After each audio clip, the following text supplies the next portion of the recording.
Welcome back, Kid Detectives, and I know you're excited because today we are going to finish reading the book, The Missing Manatee. We are on our final chapter, chapter 18. So we won't be pulling out a notebook today, and we won't really be focusing on the elements of mystery because the mystery is pretty much solved. But we do have a little bit more to learn about our character Skeet, and he's going to be, talking to Mima and, basically figuring out some more things about himself. So our learning target today is I can understand how point of view or purpose shapes the content and style of a text. So I want to focus on mostly today the point of view of how it can change the content. So we originally heard the story of Dirty Dan and his scar, and how scary he was, or mysterious, kind of like maybe a nasty guy or mean guy. So he made a good suspect. And now we're going to hear the other side of the story, where Mima kind of tells how he got the scar. And I want us to think about how that point of view changes the meaning of the content. So let's do a recap of chapter 17 before we start chapter 18. Skeet was checking out the manatee again to make sure it hadn't been moved or taken away. And that's when he is approached by Dirty Dan. And this makes him super nervous because he really doesn't know what to think about Dirty Dan yet. When they meet up with each other, Dirty Dan basically flat out tells him what happened. He tells him the whole story, how it was a big, huge accident. He was trying to let Blink have a chance to kind of feel normal, and play with his gun, which isn't the safest thing. But they were out in the boonies, out in the middle of nowhere. So he thought, you know what? For once, let my kid, even though he's 30, but let my kid have a little bit of fun. And unfortunately, an accident did happen, and it hurt a manatee. So after this part, Dirty Dan panicked, and he hid the manatee because he didn't know what to do. And once Skeet's having this conversation with Dirty Dan, Skeet has this realization, and I think this is one of the great parts of this book. When Skeet kind of has a realization, it kind of puts together or bridges together Dirty Dan's situation along with his parents' divorce situation. So I'm going to read you just this one paragraph so you can understand what we're talking about. It said, "I was thinking too about parents loving their kids more than anything, and how that might make them do all sorts of things, like Dan hiding the manatee to protect Blink, or like Mom wanting real bad for me to have a life she thought would be better than hers, or like Mac moving to a trailer down the street so I didn't have to hear any more fighting." Okay, so he's coming to the realization that adults sometimes do things to protect their kids. And it's a cool way of them linking the two problems together. So it's not just like, oh, hey, my parents are getting divorced and I found this manatee. It really brings it together, and it kind of shows Skeet growing up and maturing. So it's a really good realization in chapter 17. And then the end of that chapter, Skeet agrees that they don't need to report it. He's like, you know what? We can just, the vultures are getting to the rest of the carcass, and we can just let it go. So he has come to realization that, hey, this case is over. I'm good to go.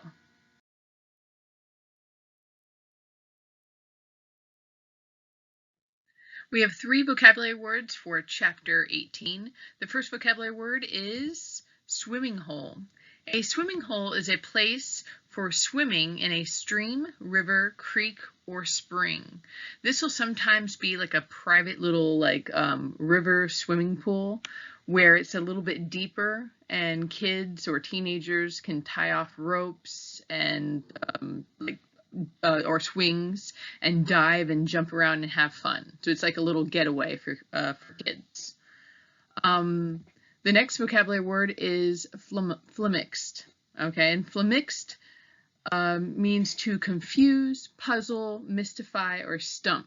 So it's kind of like that moment where you're like, what? Like, and what we mean in the story is our character Skeet is flummoxed when Mima is telling him about Dan's scar.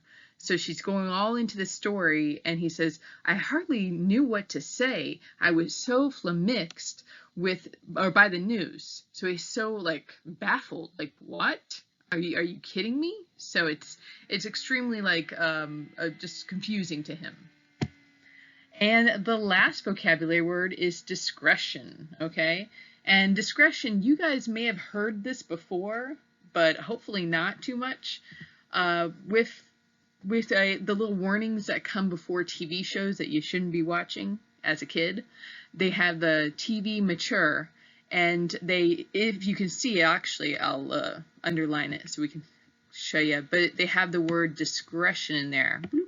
Okay, so it says viewer's discretion, and discretion is the power or right to decide or act according to one's own judgment, so freedom of judgment or choice. And what that means is, obviously your parents get to choose what you watch for the most part, but as an adult they're telling them like, hey, here's going to be some content that you might not like, and it's under your discretion whether or not you watch this. So discretion is that you can make your own judgment. Okay, so you have your own choice. All right, and these are our vocabulary words for Chapter 18. Chapter 18. It was a day for surprises, that was for sure. I got another one that afternoon when I told Mima that Blink had shot the Manatee. She listened and didn't even yell at me for not going to Lenny's, as I'd told her I was doing. When she'd heard the whole story, she smiled real big and nodded as if it was exactly what she'd expected to hear. I had a feeling there was something more to it, Skeeter, she said. I couldn't get my mind around the idea that Dan would kill a manatee in cold blood. It didn't feel right somehow. He may look tough with that nasty old scar and all, but he's a squishy old marshmallow inside. Mima, I said, speaking of that scar, did Dan ever tell you the whole story of how he got it? She laughed. Shoot, Skeeter, he didn't have to tell me. I was there. I was about to pour myself a glass of milk, and when I heard that, I nearly dropped the carton. You were there? I held the milk carton suspended, my jaw probably hanging halfway to the floor. Mima laughed again and patted her hair. What happened, Mima? Tell me. Oh, darling, it was a long time ago. But you remember, right? I asked. Like it was yesterday, she answered. I nodded to urge her along. Oh my, we were young, Dan and I. Your Mima wasn't always an old lady, believe it or not. I nodded again, wanting to keep the story coming. We had just got out of high school, and if you can imagine, I knew Mima and Dan were about the same age. I tried to imagine them as high school kids, but the picture I came up with in my mind was kind of fuzzy and pretty funny. So what happened? I begged. Well, it was graduation night, Mima began. A group of us seniors got together to kick up our heels one last time before we all went off to get jobs or get married or whatever we had planned. We were picnicking and swimming up at the springs. It wasn't like it is now, all commercialized and crowded with so many people and tour boats and all. It was almost like our own little private swimming hole. Hardly anybody knew about it except us locals. There were some other older fellows there, and they'd built a campfire down the shore from us, and they were getting pretty rowdy. Well, it got late and pitch dark. I don't remember why, but I walked away from our group a little ways.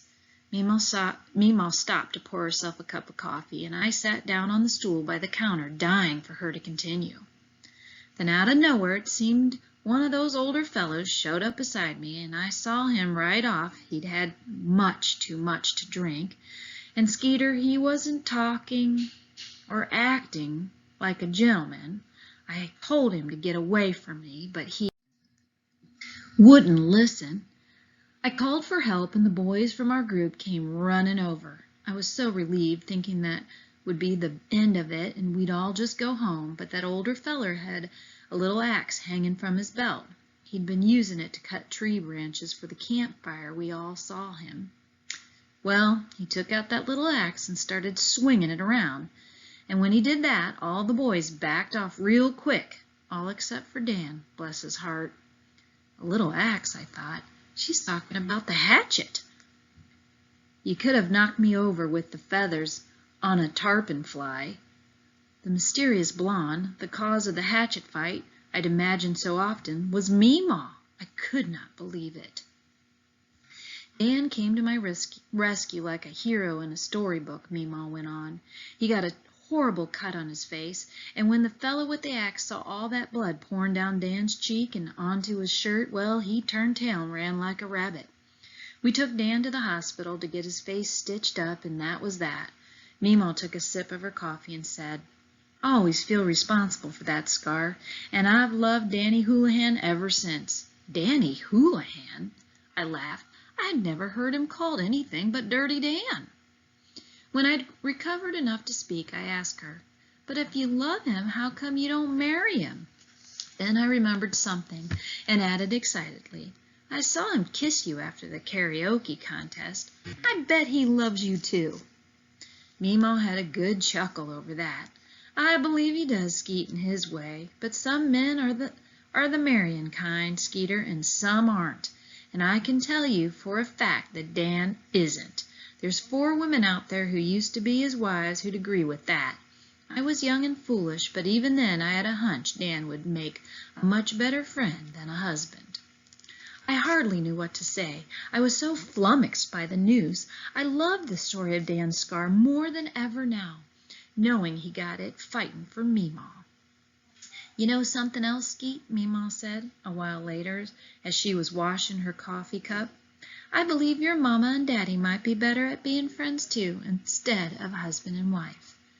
I thought about that for a bit. Somehow, the way Meemaw put it, it didn't sound so terrible. "You think you could live with that?" she asked. "I might have to," I said. Meemaw smiled at me. Then she put her hands on her hips and raised her eyebrows. "Now, young man, we have something else we need to talk about." Uh-oh. I knew what was coming. "Oh, Meemaw, I'm real sorry I lied to you about going to Lenny's." Apology accepted, but that's not what I was going to say. It wasn't? My mind scrambled to think of what else I'd done that was bad. "Your mama and daddy are so distracted right now, neither of them thought to ask you why you didn't radio for Earl when you found the Manatee. But I've been wondering." Before I could say anything, she went on, "And my guess is that your radio's broken, and you didn't want to tell your mama because it would cramp your style during your school break, if you couldn't go out in your boat. Am I right?" Meemaw didn't miss much. I had to say that for her. "Yeah, it's the antenna," I confessed. "I only need $8 more and I can get a new one. Tell you what, I can't make heads or tails of the directions for setting up that karaoke machine. If you'll help me, I'll pay you $10. You promise me you won't go back out in the boat until the radio works and the whole thing can be our little secret." "Deal," I said, and I gave her a hug. "Let's do it right now." I set up the amp, speakers, and microphone where Meemaw wanted it in the living room.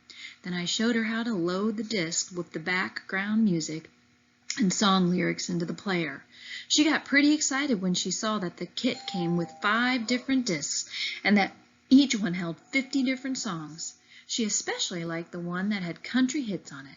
"Why, Skeeter, you're a mechanical genius," she exclaimed when the music to a song called "Chattanooga Sugar Babe" began to play and the words showed up on the screen.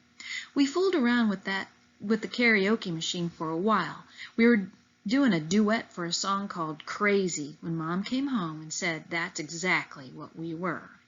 Then she asked if I'd written my English paper yet and told me I had about an hour to work on it before supper. I went to my room. I'd thrown my artistic trash collection off the bed the night before, and the objects lay scattered on the floor. I started to pick them up to put them in my backpack, and I remembered Mrs. Rathbone telling us that when we had our things gathered, we should take a real close look at them. Look hard, she kept saying. Try to really see each object and its relation to the others. Look over, under, around, and through. I tried it. At first I just saw the same pile of junk, but after staring at that stuff for a while, I began to see the different angles and textures. I began rearranging the objects, and I saw how each thing changed depending on where it was in the big picture that included all the others. It was kind of cool, really, and I thought trying to paint them might be fun. The paper was due the next day.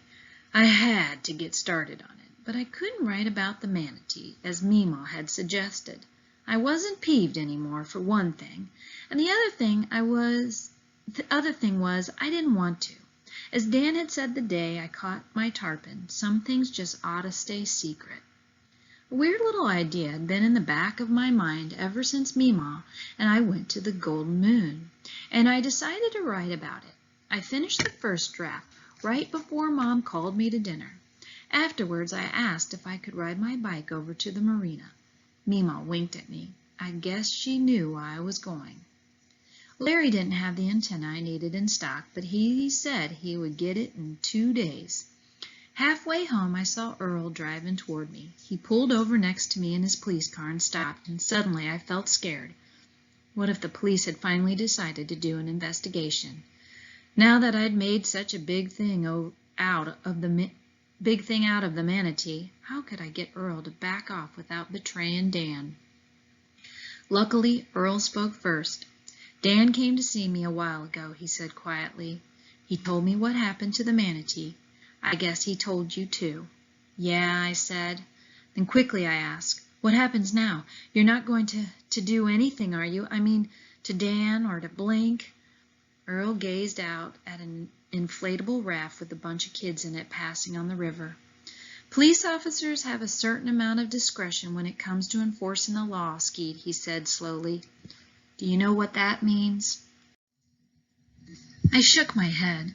Not really. Well, it means that sometimes I need to look not just at the crime, but at all the circumstances surrounding that crime. And then I have to decide what course of action best serves the people I'm supposed to be protecting. He paused and added, all afternoon I've been asking myself what good would it do to follow the letter of the law in this case. I thought I knew what he was getting at, but I needed to know for sure. So what did you decide? I asked. I think by now the vultures have pretty much taken care of the body, and what's left will soon sink down into the muck and disappear. And that's where it'll stay. That's what I think. I nodded and smiled. Case closed, he asked. Case closed. This concludes Chapter 18, which means we are done with Missing Manatee. We do have a little bit more after this slide, and it will be the epilogue, okay? And the epilogue is basically the conclusion, okay, of what happened in the story. So Skeet turns in his paper to his teacher, and it's his pet peeves. So it's kind of cool to listen to. You don't have to, but if you'd like to hear it, it is really cool how he kind of wraps up the whole story and tells his teacher. And I'll just read you the first sentence. Maybe it'll make you want to listen to it. But he says, my pet peeve is the way grown-ups always ask kids, what do you want to be when you grow up? Okay, so he's basically going to go on a rant or talk about how he's kind of discovered, you know, some knowledge, and he feels like he's matured. So it's a cool, check it out, the epilogue. But first, let's answer some questions. So the first question is based on our learning target, okay, point of view. How does our image of Dirty Dan change when we hear Meemaw's point of view? So think about our image of Dirty Dan. First off, we get it from Skeet's mom when she thinks he's shiftless. You know, like he's not dependable. He fishes all the time. He has all these ex-wives. He doesn't really. He almost seems kind of scummy or sketchy, like he doesn't care about other people. Now look at Meemaw's point of view. Does she see him as that type of person? So write a sentence where you're kind of comparing how the point of view changed. The next question says, do you think Deputy Earl and Skeet had made the right decision about reporting the crime? So should they report it? Like, should somebody be held accountable? Or is it okay that they let this go? That's under your discretion or your thoughts. Last question is nice and simple in your own opinion. Did you enjoy this story? What did you like and what did you dislike about the book? Okay, so think about some things that really made you go, okay, this is really cool, and then other stuff where you're like, it was okay. And then just give me about a sentence or two about how you feel about the book. One last thing I kind of want to mention, and I don't want to get too sappy, but I do want to say I love you guys. I miss you. I hate that school isn't in session. I don't get to hug and, do last minute things where you get to end the year right. But hopefully I can run into a couple of you next year and give you big hugs and say hello. And I hope you're being safe. I hope you have a fun summer. And I'll see you when school starts next year. So, love you guys. Thanks for reading along with us and enjoying The Missing Manatee. Epilogue. Here's the paper I handed in to Mr. Giordano. He wants me to change a few things, but mostly he seemed to like it. He wrote very original in the margin and good idea, and I'd like to meet your Meemaw. When I showed that to Meemaw, she told me to invite him to the next karaoke night at the River Haven Grill, 'cause she's planning on singing. Skeet Waters, English, Mr. Giordano. My pet peeve, or the Skeet Waters Golden Moon Menu Method of Growing Yourself Up, first draft. My pet peeve is the way grown-ups always ask kids, what do you want to be when you grow up? Half the time, they just want to tell you what they think would be good for you, or else they're being polite, waiting for you to say a doctor or a lawyer or a gravedigger, so they can say, oh, isn't that nice, and go talk to somebody else. But saying what job you'll have doesn't tell anything about who you'd really be. I mean, isn't it more important to know what kind of gravedigger you would be? Would you be the kind who leaned on his shovel half the day and dug the holes only 3 feet deep instead of 6? Or the kind who yelled at kids who cut through the cemetery on their way to school? Would you be the kind who chopped worms in half with the shovel when he came across them? Or the kind who placed them gently on the dirt pile? It also bugs me when people say, you're the spitting image of your father, or you certainly are your mother's son. It sounds as if you and your mom or you and your dad are exactly the same, which you're not. It also sounds as if you don't have any choice about it, which you do. From now on, people who ask me what I want to be when I grow up had better be ready to hear about the Skeet Waters Golden Moon Menu Method of growing yourself up. The way it works is this. You make columns headed with the names of people you admire.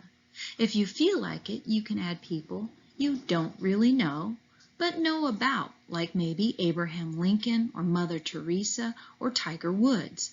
You can even put in characters from books or movies as long as the characters seem real to you. Animals are okay too. So you write down the names, as many as you want. Then under each person's name you write traits about him or her that you have observed. You can't use boring adjectives such as nice or bad, which don't really mean anything. You can use groups of words. For example, under the name Abraham Lincoln, you might put, read lots of books, even though he had to walk far to get them, and there was hardly enough light in his log cabin to see, which explains what you mean better than the word determined, although now that I think of it, that's a pretty good word, and you could use it if you wanted to. You write down bad stuff about the person too, if there is any bad stuff. So you have your columns with people's names at the top and characteristics about them under their names. Put together the columns represent the great menu of life.